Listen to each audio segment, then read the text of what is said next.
Happy Easter sa ating mga kaibigan ngayon na nakikinig at patuloy na sumusubaybay sa Usapang Lalaki.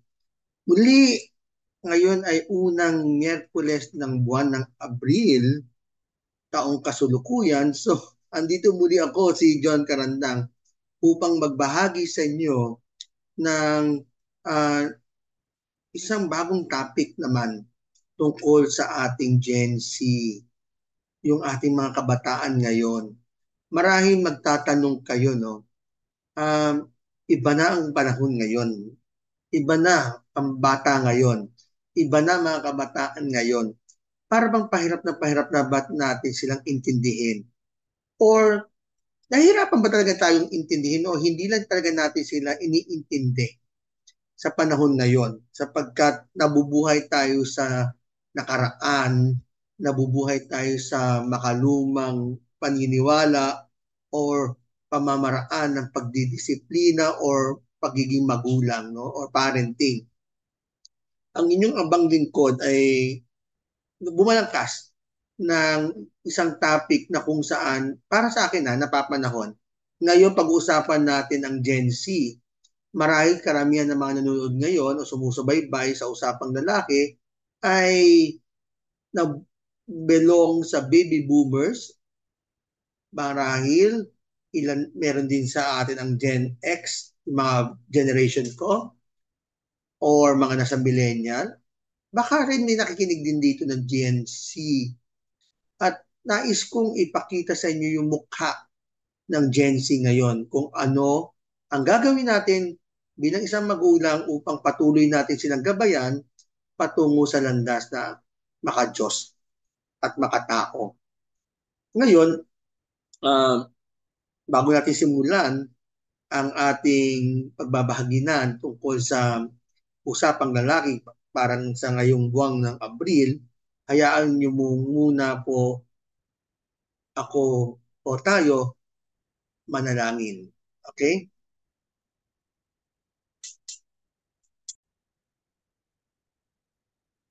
Ito po yung pala bago po lahat, no? Ito po pala yung ating magiging topic, no? Speaking Gen Z, understand their mindset, personality, and behavior. So, pag-uusapan po natin ang kanilang pag-iisip. Ano ba nasa loob ng kanilang pag-iisip? Ano yung kanilang personalidad? At ano ang kanilang mga pag-uugali or behavior para na sa ganun lubos nating maunawaan. So, since ito po yung usapang lalaki at nakalaan to sa ating mahal na patong si San Jose, hayaan niyo po simulan natin muli ang ating pag-uusap o pagbabahaginan sa isang mixing panalangin para kay San Jose.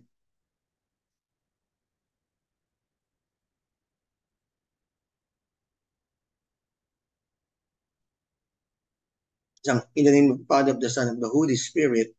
Amen. Glorious Saint Joseph, spouse of the Immaculate Virgin, obtain for me a pure, humble, charitable mind, and perfect resignation to divine will.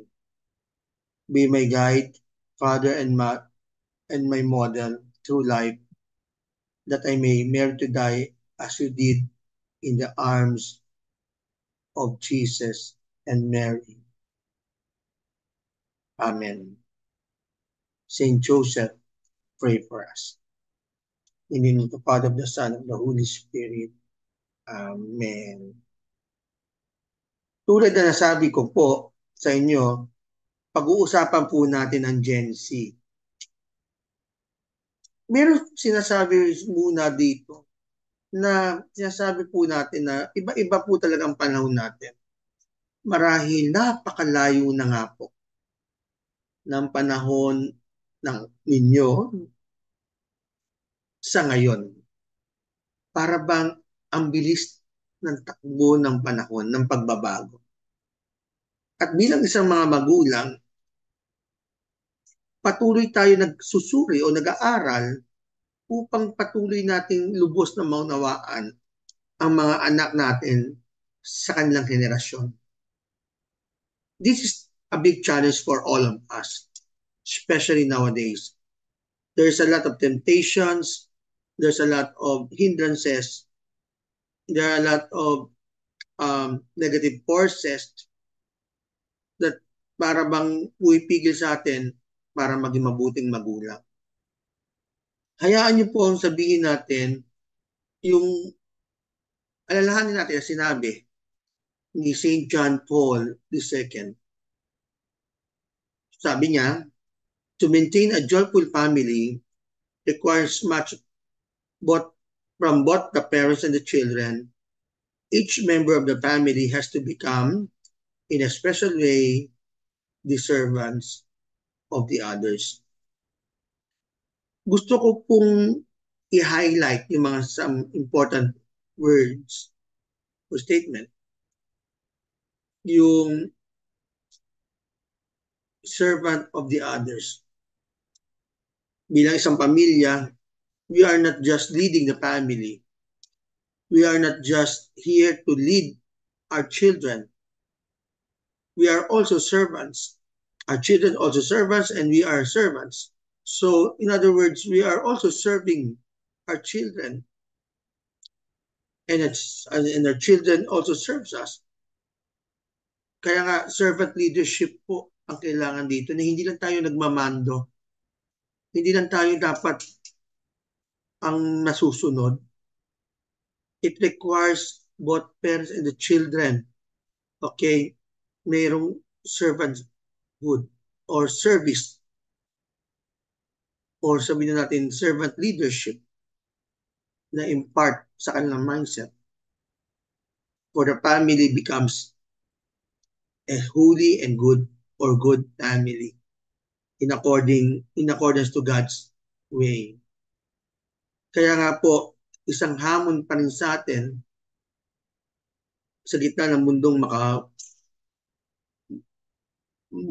gulong-gulo, mapaglarong tadhana. Diba?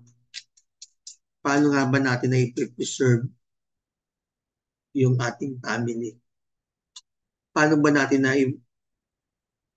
tayo nagiging mabuting pamilya pa rin? Alam ko walang perfect family. There's no such thing as perfect family. My family is not perfect. Your family is not perfect family. But we are trying to be good in our family. Tingnan natin yung ating generation, X, Y, and Z. Yung mga pinanganak noong 1965 to 80s, napaka-importante sa kanila ngayon natin. Ako, personally, yung work-life balance, loyalty, text message, yung pakikipag-coordinate natin, at personal computer. Masyado tayong nabuhay doon na kung saan nabuhay tayo sa text message. Wala pa naman tayong messenger nun. Diba? For us to have a personal computer, it is luxury. Perhaps it's a need. Unti-unti pa rin tayo natututo doon. Yung pag-aaral ng different applications sa computer. Kasi nga, umahabol tayo sa science sa tanda ng panahon. Sa mga Generation Y naman, noong pinanganak na 1981 to 1995, sila naman yung may freedom and flexibility. They are also engaged in online and mobile and digital entrepreneur. Or they are digital entrepreneur. They do online selling, mapapansin nyo. And they are good in tablet and smartphone. Ito yung talagang patuloy. Ito yung mga working class sa panahon ngayon. Ito na yung mga tipong nasa 30s, 40s to 30s na may stable job. At yung Generation Z, ito yung 1996 to 2012, what is important for them is the security and stability. They love FaceTime. FaceTime. They just not talk. They just want to see their friends online. They are also multitaskers. Kaya nilang gawin ang mga bagay na sabay-sabay. At yung nano-computing, yung masyado ng advance pagdating sa technology. And we also identify themselves as what? A digital natives. Okay? Digital natives. Tanungin mo about technology, they have it. They know what to do. They can easily browse. They can easily find answers using computers, using technology. Unlike sa mga Generation Y, yes, they can steal, but not. I don't think so. Generation X or even baby boomers can be a master doon. Kasi immigrant lang tayo eh. Digital immigrants tayo. Tayong Generation X. Ang Generation Y, digitally natives na rin in a sense, pero more on digital immigrants din. Pero mas ano sila, mas advanced sa atin. Mas marami sila sa digital world o digital space. Pero ang Generation Z, sila talaga yung pinanganak na digital age na. Kaya nga, sorry, kaya nga ng pandemic, Generation Y and Z, or some, sa Generation X, nakasurvive when it comes to work from home. Ako, aminado ako, hirap ako. Pinagtsatsagaan ko. Generation Y, pinag-aralan nila. Pinag-aaralan nila. Generation C, natural sa kanila. So these are the pictures of three generations. Maaaring sa panahon ngayon, maaaring lolo na si Generation X, tatay na si Generation Y, at ang anak ng Generation Z. Maaari. No? So dapat may anak ka na pag 1981 ka pinanganak, no? So, at ang anak mo ngayon ay nasa 25 years old. Almost 28 years old. So, napakabilis ang panahon, no? So, as I've said, members of the Gen Z years were born between, iba naman po, 1997 naman and 2012. So, as of 2023, the Gen Z age range is anywhere from 11 to 26 years old. And they are commonly referred to as the first fully digitally native generation. They grew up with social media and smartphones. They are used to living in the digital first world. So imagine mo, no? Natural sa kanila. Natural sa kanila. Kaya nga, maling-mali na rin sinasabi natin, kayo, puro kay computer. Wala kayo ginawa, kundi computer kayo ng computer. Hindi na kayo tumulong sa bahay, no? Maling-mali yun. Kasi bahagi ng kanila yon ng buhay. Yung pagko-computer. I hope you're still with me, my dear friends. So, look at them. Look at these statistics, no? Okay? Gen Z is estimated to make up 20% of the working population by 2020, which is, I think, mas dumami. Okay? And they prepare to going to an office versus working from home. Kasi pre-pandemic po to, no? Pre-pandemic. Pero, bakit gusto nilang pumunta sa office? Kasi they can explore. Okay? They can explore. They are then, they are also digital natives. 52% are confident that they have the technology skills what employers want. Di ba? Hindi sila nanghihinayang na baka hindi ko kaya, kakayanin nila talaga. At kaya nila to.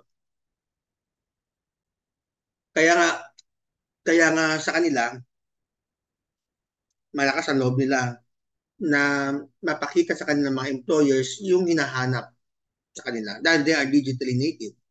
70%, 77% are willing to be technology mentors to others. Madali mo kausap ang mga Gen Z when it comes to pagpapaturo. Gen Z and technology, so 80% aspire to work with cutting-edge technology and 91% says that technology would influence job choice. Taas, no? Sobrang gusto nila talaga na mabubuhay sila sa teknolohiya. What about the human connection? 82% says social media can be a valuable tool. Dami. Napakahalaga sa kanila ng social media. Negative nga lang, 43% prefer in-person communication with co-workers and 75% expect to learn from peers on the job. So, maganda pa rin kahit papaano, pero mas kakaunti. Okay? 43% prefer in-person communication. Medyo kalahati. Malapit na sa kalahati. Ang mas gustong kausap ay in-person. Mostly sa co-workers niya. At marami pa rin natututo sa maasa sa kanilang mga barkada na matuto compared sa babasahin nila sa libro, aaralin nila, magtatanong-tanong sa mga experience or season, mas umaasa sila na matuto sa mga barkada o sa kaibigan. Gen Z is set to be an essential part of the workforce in the near future. Tandaan natin yan. Hindi natin maiiwasan to at hindi natin mapipigilan. And this is a big challenge for us, my dear friends, to become more aware that Gen Z are digitally natives. They are digitally natives. Kaya wala ka makikitang Gen Z na hindi marunong mag-cellphone or gumamit ng technology. Wala ka makikita sa mall na Gen Z na hindi connected sa social media. Wala kang makikita ng Gen Z na habang kausap ka, kaya makipag-usap sa iyo harap-harapan habang gumagawa ng trabaho or may kausap sa social media. Kasi nga, they are multitaskers. At this is a big challenge sa atin. Look at them. Gen Z are open-minded. Sorry. And bakit disoriented? Looking for off the beaten path locations. So, 29-day travel days per year. Almost 1 month sa buong santaon sila ay nasa bakasyon. At tingnan natin yung survey, no? 56% they visiting family. They love to visit their families. That is almost half. 51% gusto lang magpahinga. 45% sightseeing, tingin-tingin, and 36% are special event. So imagine mo These are the top vacation types of Gen Z. Kung paano nagbabakasyon sila. Eh sa atin, what is our vacation types? Marahil gusto lang natin sightseeing or visiting family still or relaxing na lang. Mas marami sa atin gusto mag-relax. No? And 81% said budget is a factor. They need money.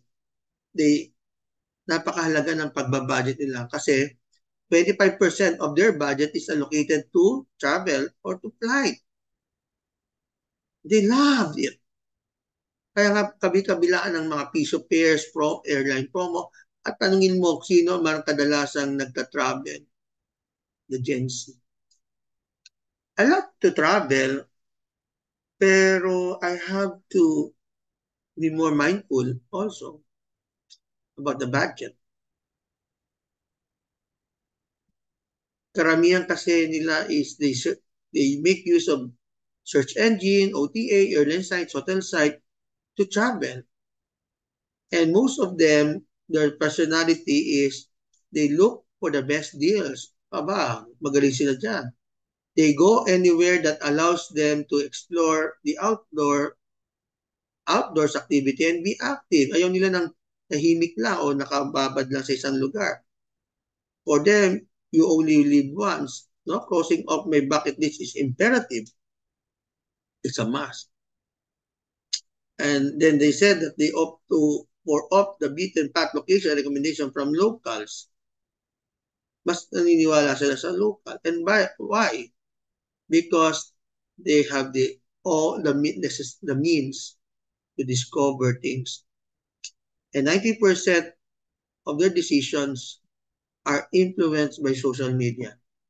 Ano ba nakalagay? Ano bang review? Okay?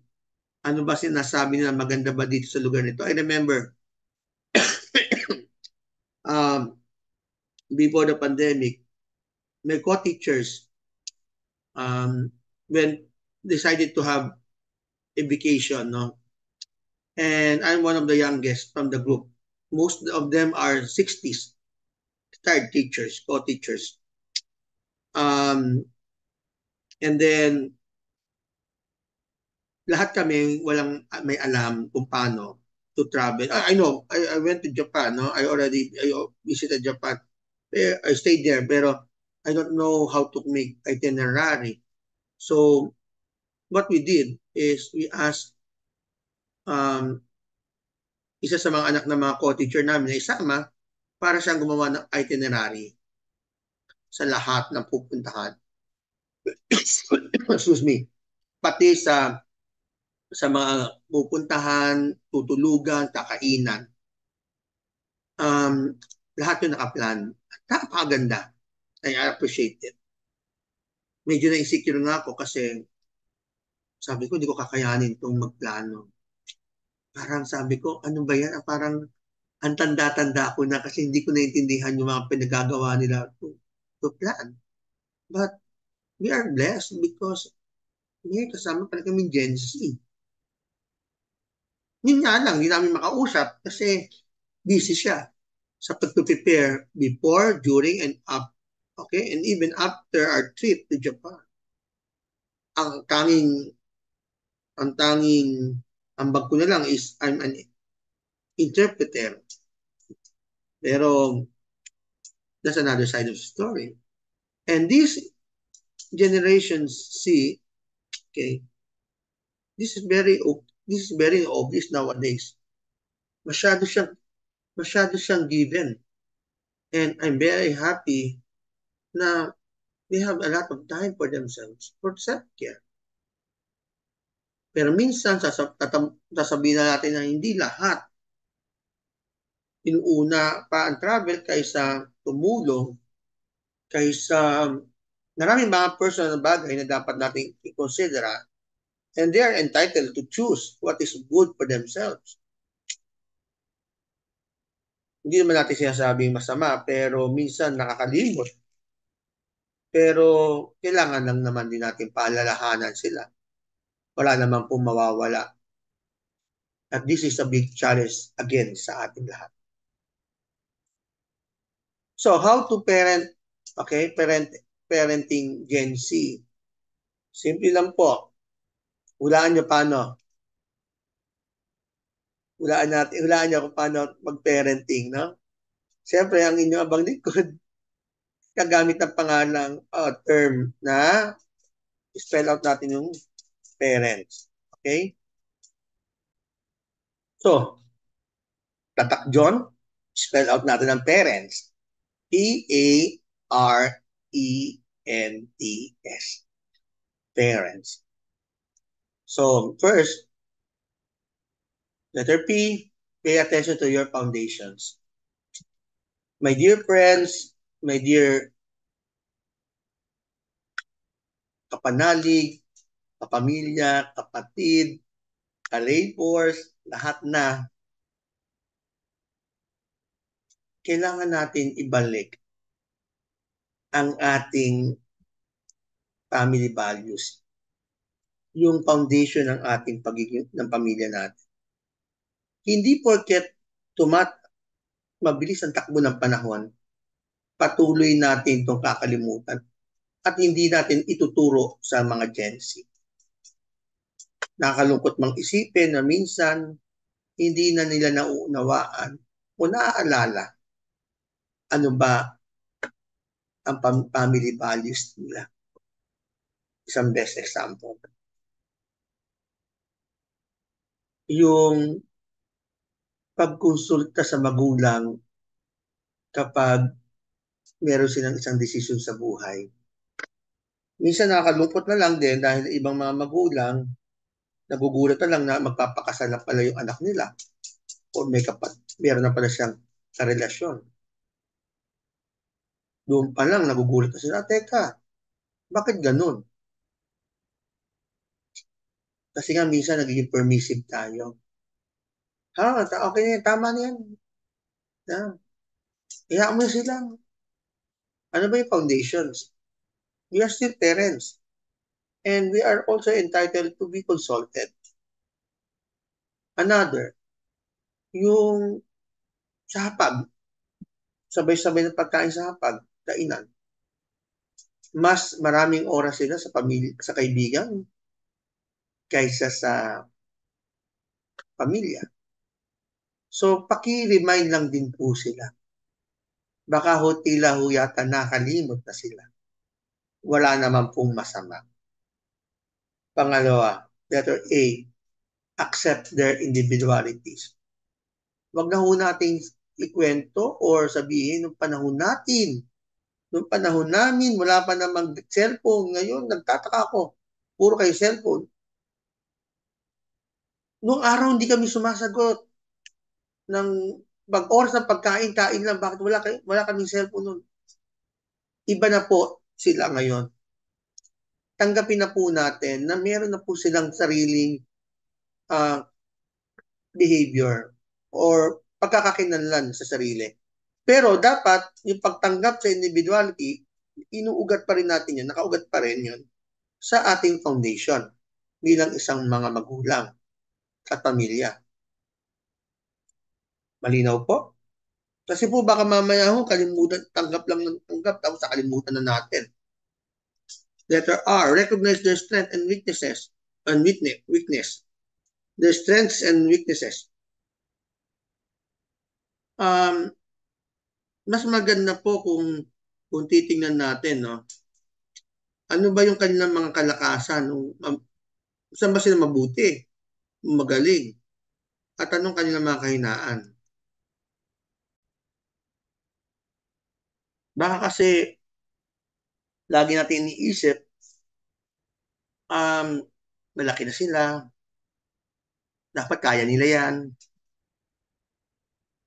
kulang lang sila sa panalangin, yan ang hirap sa kanila, puro sila ganito, nakakalimot sila, no?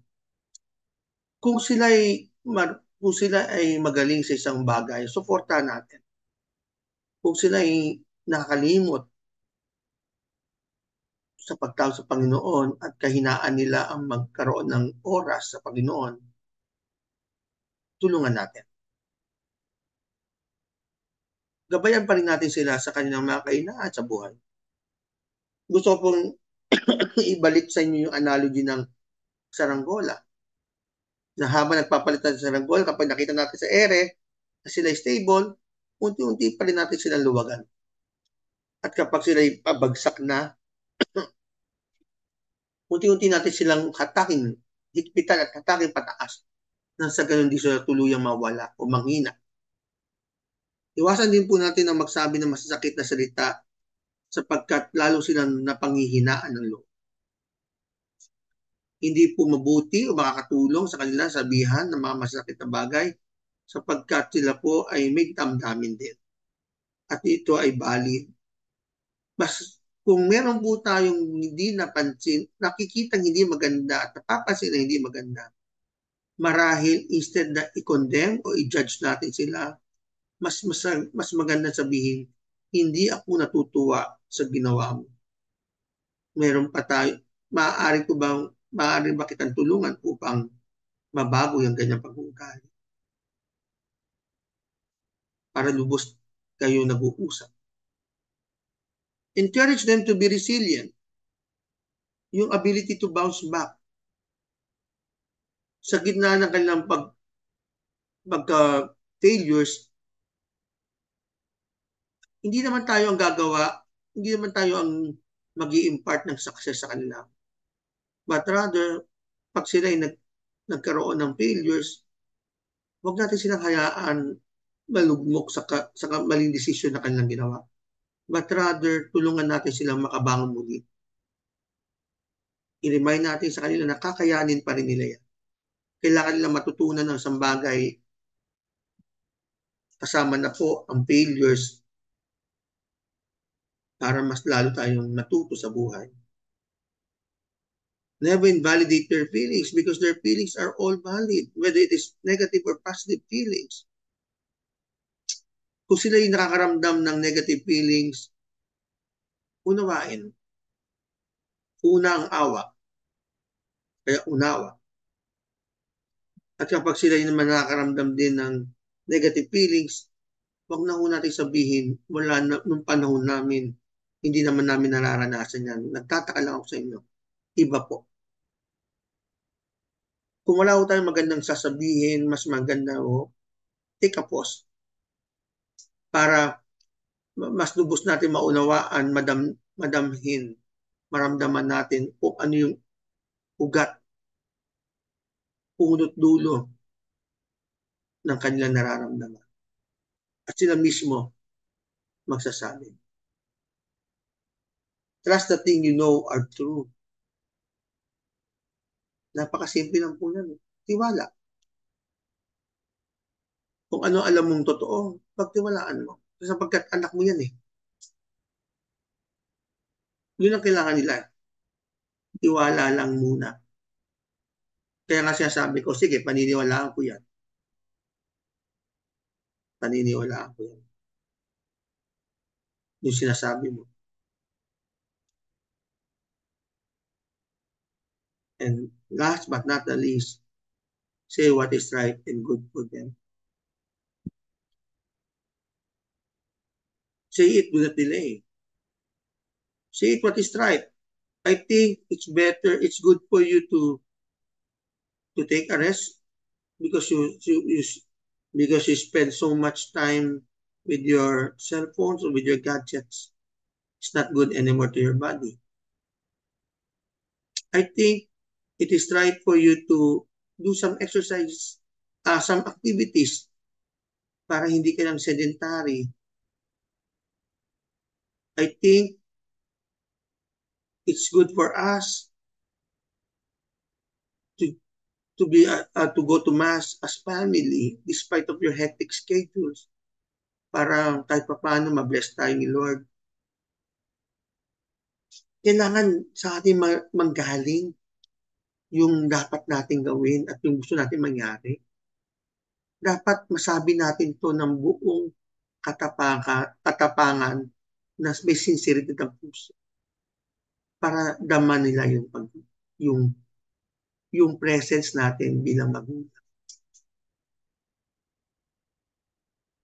Kasi socially disconnected, emotionally disconnected sila sa atin dahil sa social media. Huwag na ho natin hintayin na hindi natin sila kilala dahil sa social, dahil sa cyberspace o digital space. Kaya nga po, mahigpit ang bilin ni Pope Francis sa atin bilang mga magulang. Ano sabi ni Pope Francis? Sabay-sabay ho natin basahin. Children have a right to grow up in a family with a father and a mother. To make it short, our presence, your presence is the right.